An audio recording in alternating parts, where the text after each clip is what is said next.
Cities of Refuge. When the Lord your God has destroyed the nations whose land he is giving you,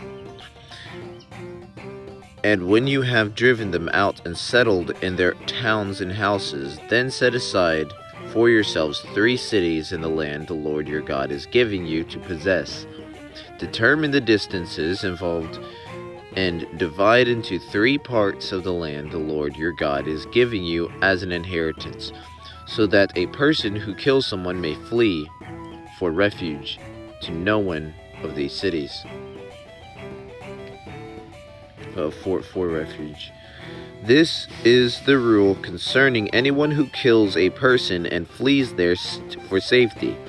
Anyone who kills a neighbor unintentionally without malice aforethought.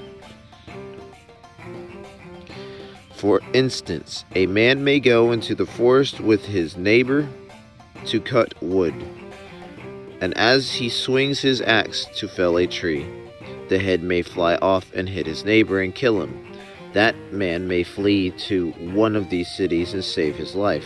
Otherwise, the avenger of blood might pursue him in a rage, overtake him if the distance is too great, and kill him even though he is not deserving of death, since he did it to his neighbor without malice aforethought.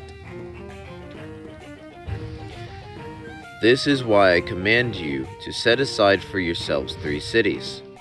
If the Lord your God enlarges your territory as he promised on the oath to your ancestors, and gives you the whole land he promised them, because you carefully follow all these laws I command you today, to love the Lord your God and to walk always in obedience to him, then you are to set aside 3 more cities. Do this so that innocent blood will not be shed in your land, which the Lord your God is giving you as your inheritance, and so that you will not be guilty of bloodshed. But if, out of hate, someone lies in wait, assaults and kills a neighbor, and then flees to one of these cities, the killer shall be sent for by the town elders, be brought back from the city, and be handed over to the avenger of blood to die. Show no pity. You must purge from Israel the guilt of shedding innocent blood, so that it may go well with you. Do not move your neighbor's boundary stone set up by your predecessors, and the inheritance you receive in the land the Lord your God is giving you to possess. Witnesses. One witness is not enough to convict anyone accused of any crime or offense they may have committed. A matter must be established by the testimony of 2 or 3 witnesses. If a malicious witness takes a stand to accuse someone of a crime, the 2 people involved in the dispute must stand in the presence of the Lord before the priests and the judges who are in office at the time. The judges must make a thorough investigation, and if the witness proves to be a liar, giving false testimony against the fellow Israelite, then do to the false witness that the witness intend to do to the other party. You must purge the evil from among you. The rest of the people will hear of this and be afraid, and never again will such an evil thing be done among you. Show no pity. Life for life, eye for eye, tooth for tooth, hand for hand, foot for foot. Going to war. When you go to war against your enemies and see horses and chariots and an army greater than yours, do not be afraid of them, because the Lord your God who brought you out of Egypt will be with you. When you are about to go into battle, the priest shall come forward and address the army. He shall say, "Hear, Israel, today you are going into battle against your enemies. Do not be faint-hearted or afraid. Do not panic or be terrified by them. For the Lord your God is one who goes with you to fight for you against your enemies to give you victory. The officers shall say to the army, has anyone built a new house and not yet begun to live in it? Let him go home, or he may die in battle and someone else may begin to live in it. Has anyone planted a vineyard and not begin to enjoy it? Let him go home, or he may die in battle and someone else enjoy it. Has anyone become pledged to a woman and not married her? Let him go home, or he may die in battle and someone else marry her. Then the officer shall add, is anyone afraid or faint-hearted? Let him go home, that his fellow soldiers will not become disheartened too. When the officers have finished speaking to the army, they shall appoint commanders over it. When you march up to attack a city, make its people an offer of peace.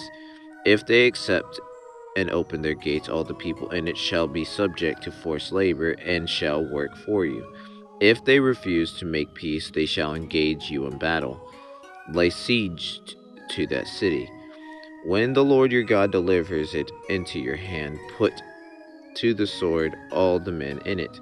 As for the women, the children, and the livestock, and everything else in the city, you may take these as plunder for yourselves, and you may use the plunder of the Lord your God the Lord your God gives you from your enemies. This is how you are to treat all the cities that are at a distance from you and do not belong to the nations nearby. However, in the cities of the nations the Lord your God is giving you as an inheritance, do not leave alive anything that breathes. Completely destroy them, the Hittites, Amorites, Canaanites, Perizzites, Hivites, and Jebusites, as the Lord your God has commanded you. Otherwise they will teach you to follow all the detestable things they do in worshiping their gods, and you will sin against the Lord your God. When you lay siege to a city for a long time, fighting against it to capture it, do not destroy its trees by putting an axe to them, because you can eat their fruit. Do not cut them down. Are the trees people, that you should besiege them? However, you may cut down the trees that you know are not fruit trees, and use them to build siege works until the city at war with you falls. Atonement for an unsolved murder. If anyone is found slain lying in a field in the land of the Lord your God is giving you to possess, and it is not known who the killer was, your elders and judges shall go out and measure the distance of the body to the neighboring towns. Then the elders of the town nearest to the body shall take a heifer that has never been worked and has never worn a yoke, and lead it down to a valley that has not been plowed or planted, and where there is a flowing stream. There in the valley they are to break the heifer's neck. The Levitical priest shall step forward, for the Lord your God has chosen them to minister and to pronounce blessings in the name of the Lord, and decide all cases of dispute and assault. Then all the elders of the towns nearest to the body shall wash their hands over the heifer whose neck was broken in the valley, and they shall declare, our hands did not shed this blood, nor did our eyes see it done. Accept this atonement for your people Israel, whom you have redeemed, Lord, and do not hold your people guilty of the blood of an innocent person. Then the bloodshed will be atoned for, and you will have purged from yourselves the guilt of shedding innocent blood, since you have done what is right in the eyes of the Lord. Marrying a captive woman. When you go to war against your enemies, and the Lord your God delivers them into your hands, and you take captives, if you notice among the captives a beautiful woman and are attracted to her, you may take her as your wife. Bring her into your home and have her shave her head, trim her nails, and put aside the clothes she was wearing when captured. After she has lived in your house and mourned her father and mother for a full month, then you may go to her and be her husband, and she shall be your wife.